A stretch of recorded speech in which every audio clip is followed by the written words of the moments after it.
करबै नहीं प्यार अब रहबै आराम से होगे न फरक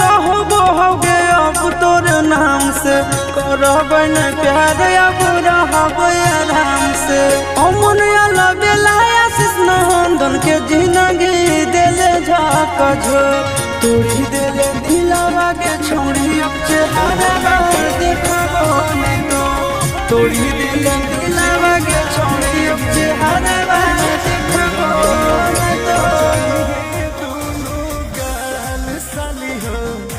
एगो।